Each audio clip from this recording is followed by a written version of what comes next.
Praise the Lord. இன்றைய வேதவசனம் எரேமியா 9:24. மேன்மை பாராட்டுகிறவன் பூமியிலே கிருபையையும் நியாயத்தையும் நீதியையும் செய்கிற கர்த்தர் நான் என்று என்னை அறிந்து உணர்ந்திருக்கிறதைக் குறித்தே மேன்மை பாராட்ட கடவன் என்று கர்த்தர் சொல்லுகிறார். இவைகளின் மேல் பிரியமாயிருக்கிறேன் என்று கர்த்தர் சொல்லுகிறார்.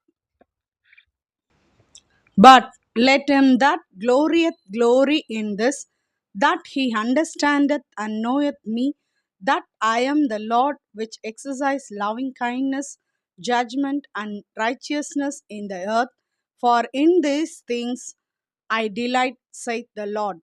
Jeremiah 9:24. Amen.